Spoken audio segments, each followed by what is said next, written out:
ni kuki gamana wadutaye akagirira ishavu ryawe rikarurumbira kunamuragiye. Ibuka umuryango wawe witoreye kuvana kera ukawurokora maze ukabigisata wagize intoranwa yawe ari wo musozi Siyoni wagerereyeko. Kubitira kuri iyo misaka yasibanganye kuva kera Mukama, urabikibi umwansi yakoze mu ngoro nyeranda uko kingana. Abakugwanya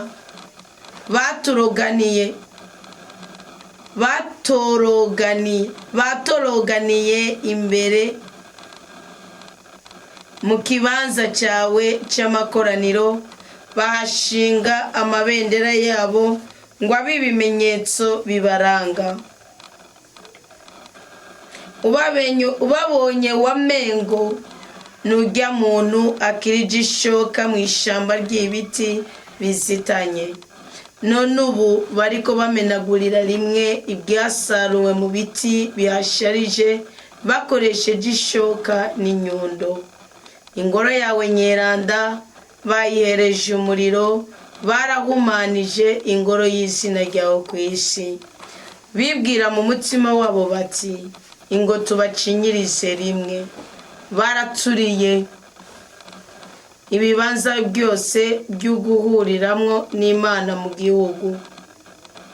Nitukibona ibimenyetso byacu nta muhanuzi akiriho, aho nyene muri twebwe ntawuzi aho bizoherera.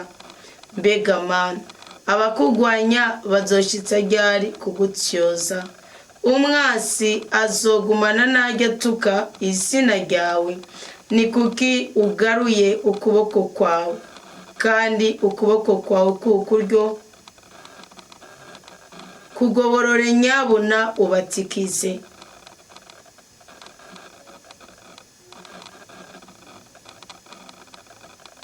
None Imana niyo mwami wanje kuvana kera narindi, niyitangurukiza agati mu gihugu.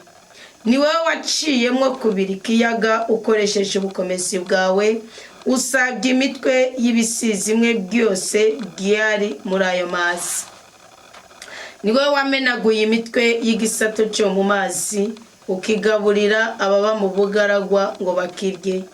Ni wowe watoboye amariba n'imigezi, ni wewe wakamije inzuzi zitokwigeze zikama. Umusi n'uwawe, ijoro ni iryawe. Ni wewe waremye umucyo n'izuba, ni wewe washinze imbibe zose z'isi. Ici n'urushana ni wewe wabigize. Ni wibuka ibi. Umwansi yaratutse Umukama, igihugu gisara caracyoje izina ryawe. Ntukarobe ubuzima bw'inuma yawe mu bikoko byo mu ishamba. Ntiwigere wibagira ubuzima bw'abawe baruhijwe.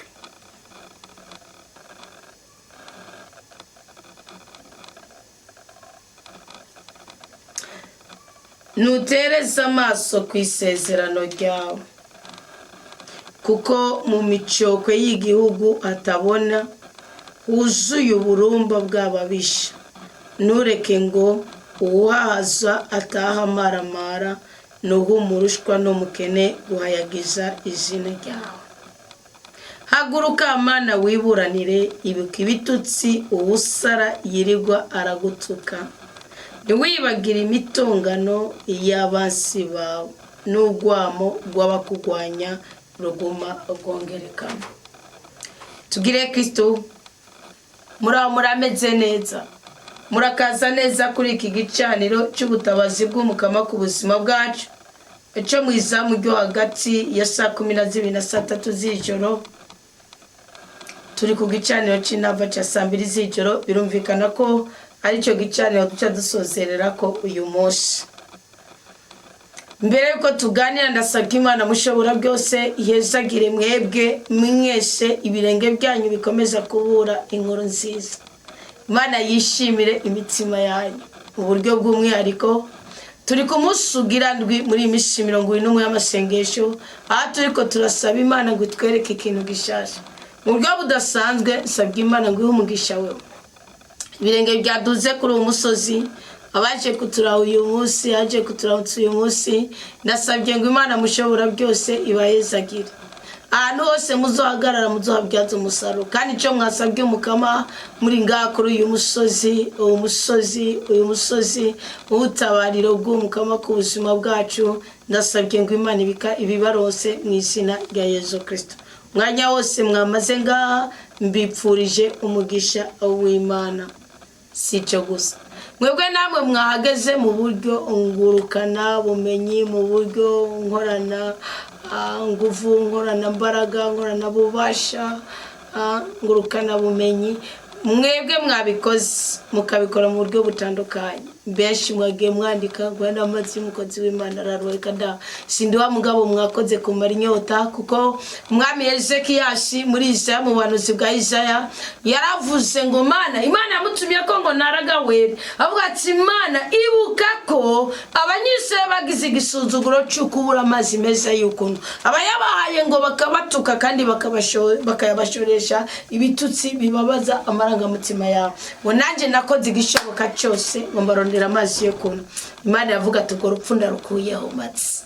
Hari ibisuzuguro mu kuboko kubera ko mwiyumviriye inyota y'umugisha w'ijambo ry'Imana. Nimwarindiriye ngo basabe, nimwarindiriye ngo agirene, muzogire nk'uko n'abandi bigisha bose b'ijambo ry'Imana. Kandi asabye ngo aho mwakuye Imana yashira umugisha, yashira umugwiza, yashira umunezero, yashira ibyiza, yashira ibyishimo. Mu bundi buryo budasaje, ugwaye amazi abakweretse ko ashaka umunezero n'umutekano wawe, abashatse ukwibukwa kwawe, ko iyo cyo ni igikorwa cya Kristo ku buzima bw'abana b'Imana. Niko ubuhanuzi bwa Yohana inkuru nziza Yesu Kristo yanditse Yohana mu kigabane cy'indwi yavuga. Icyo nsabye ni igiki Imana? Ndayisabye ngo ububasha bwayo, imbaraga zayo, ubutungane bwayo ube kuri mwebwe. Nimuzokwigere mukihanirwa, nimuzorenganywe kuri iyi si y'abana b'Imana, nimuzosuzugurwe, muzokwame murenganurwa mu izina rya Yesu Kristo, kandi mubihabwe namba mu byizereyemo. Wa gatatu, ngomba guhesha umugisha kandi sabye Imana mu buryo budasanzwe, kurengera intege nke zanje, ibamera umugisha, ibamera umugwiza, ibamera amahoro, ibamera ibyiza, ibamera ibyishimo. Ni mwebwe mwamaze gufata umwanzuro ko buri gitondo musaba umugisha Imana, kandi kwici bapfumbatishije cyose muyigarukanira kimwe muri cyo. Uwiteka we nyaguhora ku ngoma, Uwiteka we mushobora byose, Uwiteka we Mana iriho, Uwiteka we Mana irashoboye, Uwiteka we Mana iraganje, abayica umutima wanyu ushaka. Abarinde kubabara, abagurira imbibe mwagukirwa, abanezereze munezerwa, abatabare mutabarwa, abateture muteturwa. Mu izina rya Yesu Kristo muhabwe ibyiza n'ibyishimo, kandi twese hamwe turindwe icyitwa inabi. Amen. Ndasabye ngo Imana mushobora byose ko yavuze ngo uyu munsi ni wowe wabihisemo, kemera ko ndi Imana yawe, naje ndemeye ko ndi umubyeyi wawe, ndemeye ko uri ikibondo cyanjye. Kandi Imana iratubwira ngo nimuba mu bugaragu nzobahera y'umukate n'amazi yo kunywa. None Imana igusange mu buzima ubayemo, igutera iteka kandi iguteturure, iguhe icyo wayisabiye kuri icyo gicaniro. Ryashishiro wavuga ko, ryashishiro we expose, ndasabye rikure izindi nzandiko zakurega, Mukama kurihira imyenda nambari yigutonuje, Mukama guhigikundira kubaka ibigo nambari go rukuraje ishinga, Mukama guhica umutima wawe ushaka, Mukama guhica umutima wawe unyotewe, Mukama guhica umutima wawe wipfuza, Mukama kurinde kubabara, Mukama kwagurira imbibe, Mukama kunezereza unezerwe, uranga gwa rumwe mu gikundiro gikomoka mu ijuru. Mwebwe mwagiye gusuhuza abandi, mwebwe mwagiye kuraba abafunzwe, mwe mwababariye abababaye, mwebwe mwumviriza ijambo ry'Imana mukagwanira kurishira mu ngiro, mwe mwanyu ibyaha byanyu mugashima kutongera kwibambira Kristo, uko niko umwanditsi wa Ibrahim kane yavuze.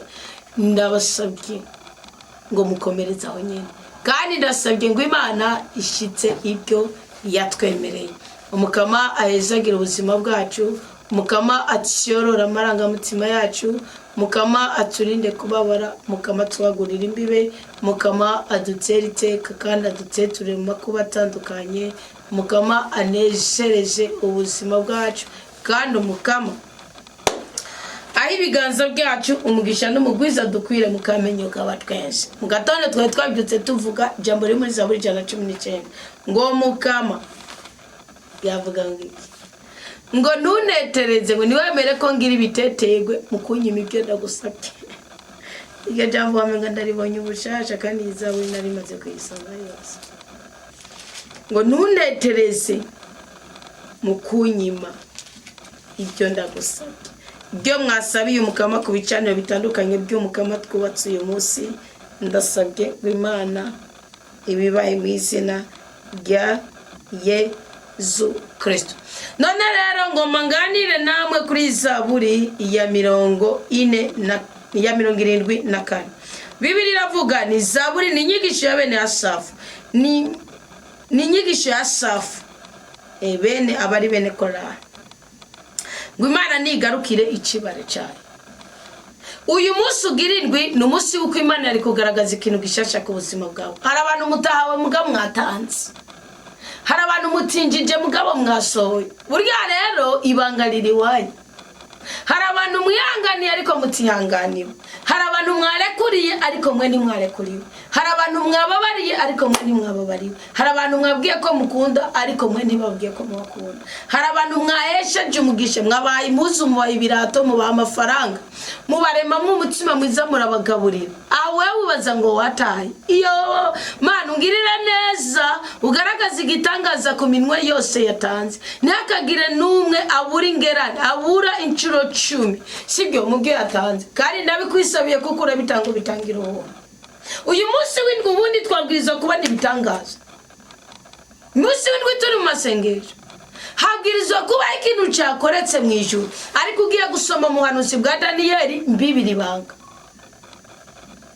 Ugiye gusoma mu buhanuzi bwa Daniyeli ntabwo Daniyeli yatebona igitangaza. Mugabo mu ijuru ngo haciye abinama. Ngo Imana ikivuga ngo niko iki Daniyeli kari karasenga kandi yarishyuwe. Daniyeli kubwo kwizera Imana no kwiyumvira gutegekanya kugambira mu mutima wo kutiyandurisha iby'Babiloni. Ntabwo yari yagize agahinda yabona ko ari mu gihe ba Kristo muri mu gihe ni kimenyetso cy'uko mukomeye. Mwana mukobwa amenye ko akomeye aje muri period aje mu gihe cyiwe. No mu Kristo arindiriye ubutore bw'Imana burindi ububasha bw'Imana andiri imbaraga z'Imana abari mu gihe cyiwe. Kandi icyo gihe gikora ku mutima w'Imana kuko nigishingiye ku gitsina ugore canke umukobwa canke ikintu ba mu gihe cyawe. Kandi nuka mu gihe cyawe wigunze. Bene Asafu avuze ngo Uwiteka ugarukire igicibare cyawe. Umanya ngo nawe utobura igihugu cy'umukama kuko kuba igihugu cy'umukama baravuga ko amaze guhindurirwa amateka ibintu bikaba okay bikaba good marika mukagwana Imana ikazi gaseruka Uwiteka unyumve neza rwose utubeko. Mwakubura ikibare cy'umukama uri mu ntambwe uri mu ntego. Aro uri mu ntambwe uri mu ntego. Aro uri mu kirere kiri contrôlé par la grâce de Dieu. Daniyeli yashikanywe niki cyatumye umareka umukamaza avuga ati we Mungu w'igikundiro gitangura gupfuka mu Uwiteka yari yishyuye. Numwanzuro wi kudahinda duhinde ngo nasabye Imana none ngo ubutinya bwagarutse sinasaba ngo yasha nasabye Imana none ngo uyu nuwa twari kumwe mu rukundo arigiri Imana kujya namwe mudatera imbuto hari amabuye. Nubona mugenza wawe yakubenze kandi warabibiye urukundo kandi akaruzamo ukike kuba wikanze ni nkakujya urima ukazona kujya ugwiri n'amabuye n'ibintu bibiri bitandukanye.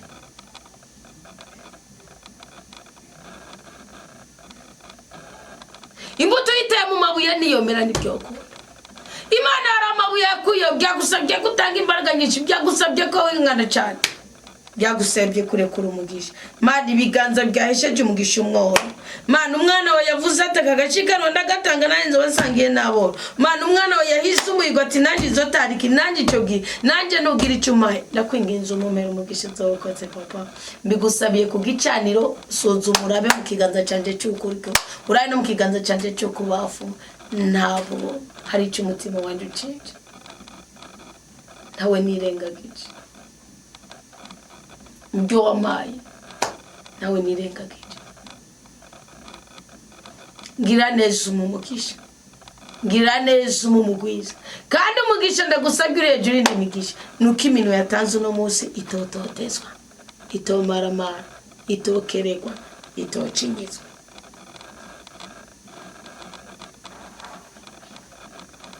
Dawudi yaravuze, si Dawudi n'umwanditsi wa Zaburi, kandi Zaburi 119 nico gisomwa cya mbere kiri muri Bibiliya kinini mubyo maze kubona mugabo kuko gifise imirongo ifise imirongo 176.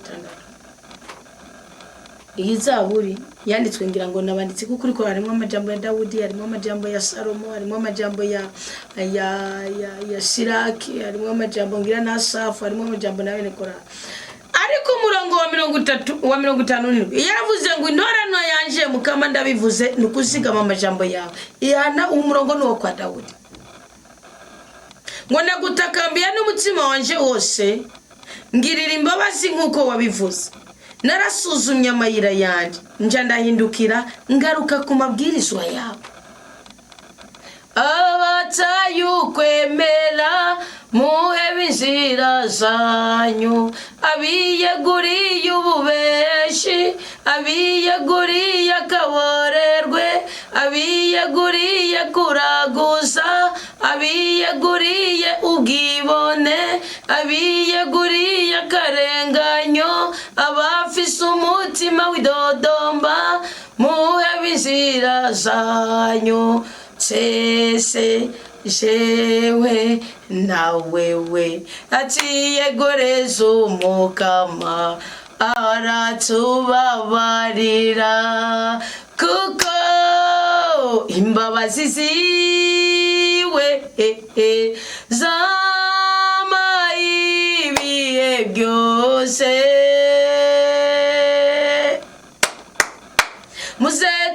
Muzeturonera umukama bigishoboka, muzetumwambaze akiri hafi,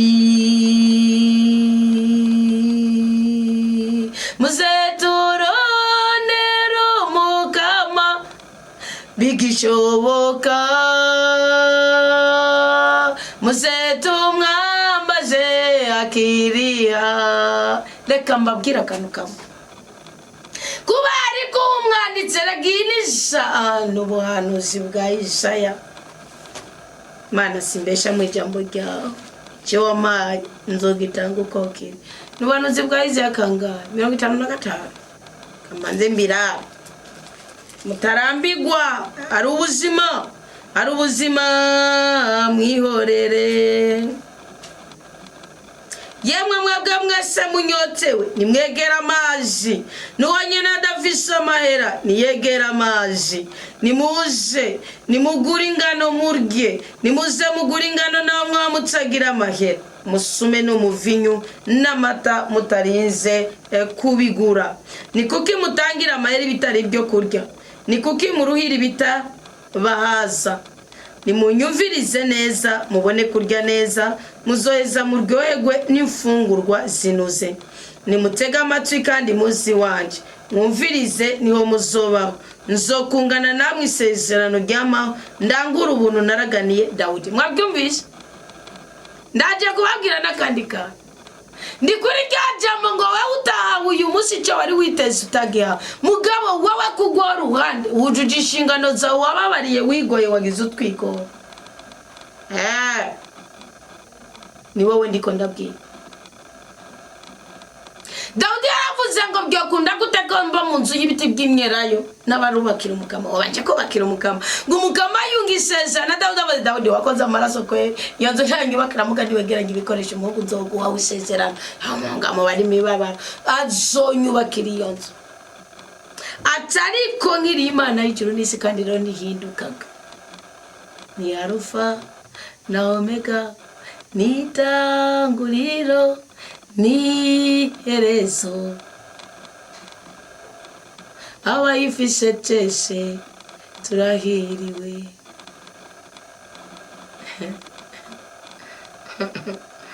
Wataza watanze amahoro, watanze icyacumi, watanze umugisha, watanze umunezero. Umva wabyaye mu isi y'umwuka, urahiriwe urakomeye. Umva vuga ngo komera, Kristo ni muzima ari hagati yacu. Yesu Kristo na kumira numwe twuguruye imitima yacu. Yesu Kristo yo dukomeza. Ngwe namugize icyabona mu bihugu, ndamugira umukuru. Uzohamagara amakungu utazi, kandi n'amakungu atakuzi azokwirukira kubera umukama Imana yawe no kubera umwiranda w'Isirayeli, kuko yakoni naje. Mbega nigiki cyo nandukanya n'Imana y'ubuzima bwanje? Nigiki cyo nandukanya n'Imana yamaye gusenga? Mbega n'ubukene bwanteye uyu munsi? Mbega n'ubuzima bumbuza gusenga? Mbega n'ubwibone bwanandukanya n'Imana? Mbega n'icankiro cangiye mu bwongo? Oya oya oya oya, none nigiki cyo nandukanya na Rugira we yamaye byose? Mukama yo Mana yanje, nigiki cyagutandukanya n'Imana yaguhaye byose? Mana tugirire ikigongo twabaye kure y'amategeko yawe. Umva kakana ngo namugize icyabona mu bihugu, ni wewe wo kubicabona cy'Uwiteka. Timukarondera Imana kandi Imana yishushanya mu muntu niyishushanya mu nyamaswa. Iyo yishushanije mu nyamaswa iyishiramwe ububasha bwa kugira ikudi. Niko ubuhanuzi bwawe gatatu buvuga ngo ngako ngwinzige nenazigiziki ngo ingabo zanje. Ariko rero tuzovuga ngo turi ingabo za Yesu koko. Imana yihisha muri twebwe igashiramo ububasha kugira ngo itabare ababereye gutabagwa, kuko Kristo yavuze ngo nta numwe natakaje atari wariwe gutakana. None ni wewe mama, papa, mushingana, ni wewe nubikina nabi ngo urumva Uwiteka ngo wamaye akazi gashingiye kuri politike. Reka da Daniel yari mu politician yisobanukiwe. Ngurumva rero Mana ngo wamaye umugabo Abigail yamenye kurukemura neza, kurukemura urwo rubanza akuraho urupfu. Ariko rero Mana ngo urabona ngo nyene ngo naratemye ngo Mana yanje irakubwira ngo umva utigeze unezerwa, ngo uyu munsi teri mundu kukugiye kunezerwa. Nimugendere nimurondere umukama mu gihe ashobora kuboneka, nimumwambaze umwanya kiri hafi. Indwi umubisha nahebe inzira yiwe, umunyacana we ahebe ibyumviro byiwe. Nagaruke ku mukama nawe azomugirira impuhwe, nagaruke ku Mana yacu kuko ikigongwe cyayo ari cyinshi. Nkako ibyiyumviro byanjye sibyo byiyumviro byanyu, kandi inzira zanyu sizo nzira zanje, niriyaze no mukama. Murongo w'icenda Isaya 55. Nk'uko ijuru riri hejuru kure y'isi, niko n'inzira zanje ziri hejuru kure y'inzira zanyu, kandi niko n'ibyiyumviro byanjye biri hejuru kure y'ibyiyumviro byanyu.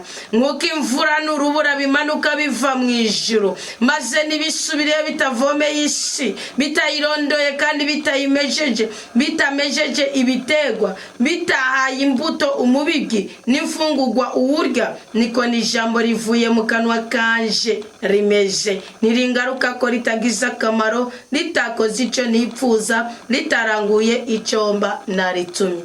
Mwako muzogenda n'urweze kandi babajane mu mahoro, imisozi n'imitumba bizobasanganiza impundu. Iyi misozi n'imitumba bizobasanganiza impundu, nukeje uzorihigwa ideni, nukeje uzishurwa n'uwaragweraniye, nukeje uzosama kandi umazigiye, nukeje uzohura n'ubusheri wawe. Mva ibi bintu tubihererwa ku musazi. Niyo mpamvu Bibiliya mu bintu Imana yadusezeranya yavuze ngo rumuri umuco w'isi. None nunu nkawe munavuge ndani nunu nkawe uri umuco w'isi gute? Ngwino wambikwaga uzo n'Uwiteka, muri umunyu w'isi muraba kuryosha ubuzima.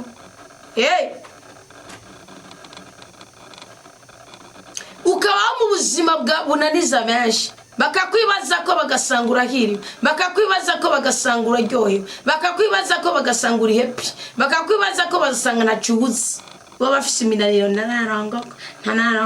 narabyara ibyo bibatwaye iki cyo utari bumarira umuntu gutwara ikigenda upfukame werera umutaba bwiyayobeye abayuda bwiyayobeye abafarisayo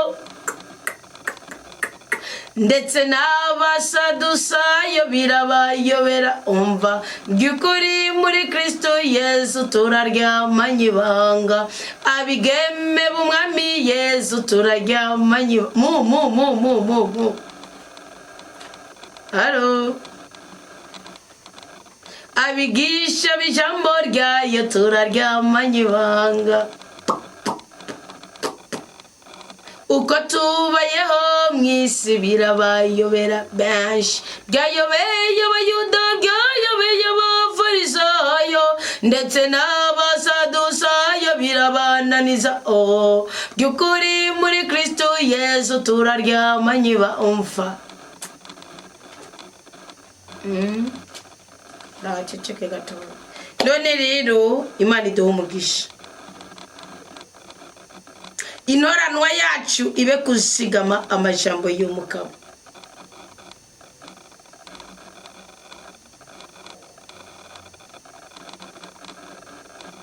imigozi y'ababisha yari gutekeye uyikugwe ko mu izina rya Yesu Kristo umutsima wawe ushashare kurondera urukiza rw'Uwiteka mu kwisigira ijambo ryiwe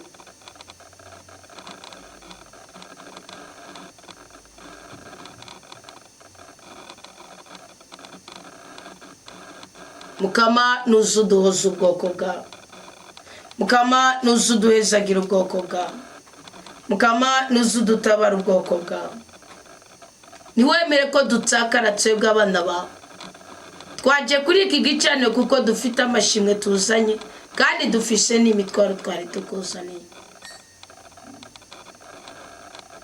dutera iteko tunezereze dutera iteko dutabara dutera iteko tubohore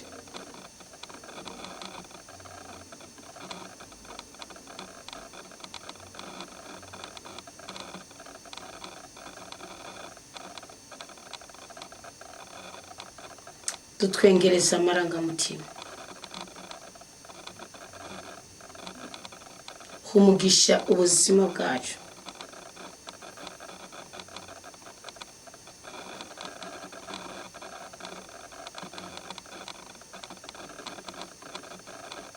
niwemere ko inabi itsindagira ubuzima bwacu ngo duhushe imigisha wadusezera n'isi itararema ko bwacu turakuragije iri joro kandi imigisha yose uza kutuzanira mu ndoto turayibibiye mu kugushimira kuri Imana yacu yatugiriye neza ikatugeza kuri saa turi bazima turitandukanije n'icitwa umwuka mubi cyose twitandukanije n'ubuyobe n'ubugome twitandukanije n'agahinda n'umubabaro twitandukanije n'ibisuzuguro by'ubwoko bwose twitandukanije n'agacinyizo twihuje n'ubuzima bwiza twihuje n'ubutware bwawe iri joro nuduhesagire naje ndavuye amaboko natuye ineza ku bana bawe ndavuguruje inabi natuye umugisha ku bana bawe ndavuguruje umuvumo natuye urukundo n'igikundiro ku bana bawe mvuguruje urwango n'icankiro natuye ubugwaneza natuye amahoro ndanse amahane natuye ubutabazi bwawe nanse agacinyizo ku mwami w'isi turabigiza uduhe icyo tugusabwe ejo ku munsi w'umunani uzoduha ubuhirwe ko wagendeye Daniyeli ariko arasenga ukamuha ikintu gishasha ndetse ukanamwita n'izina rishasha duha ikintu gishasha muri aya masengesho kandi utwite izina rishasha ubuhungiro bwacu ni wewe ubutabaro bwacu amatabariro yacu ni wewe urwego rusumba izindi nzego zose urwego rwo kudutabara ni wewe n'ijuru ryawe n'ububasha bwawe n'ubukomezi bwawe none duhesagire tugire neza amaraso ya Kristo twese imanuka tuzikugwe ko imivumo tuyikugwe ko imikoshi tuyikugwe ko ububasha bwawe rudasumbwa ukorere mu buzima bwacu mu izina rya Yesu Kristo ndashimye kubyo dukoreye ndashimye ku byo ugiye kudukorera, ndashimye nyaguhora ku ngoma, ndashimye mwami w'abantu, ndakengurutse rutare rwacu. Hembura abana bawe, bohora abana bawe, zigama abana bawe, baha ikintu gishasha, ababibiye amasengesho baha ikintu gishasha, abafashe umunsi n'umwe wo kwisonzesha baha ikintu gishasha, abakubwiye ko bagukunda ko batazongera kukuryaryanya baha ikintu gishasha, wishura ububasha bwawe mu izina rya Yesu Kristo. Tunezerwe twebwe ubwoko bwawe. Amen. Amina. Amen. Ndagukunda cyane Mukama,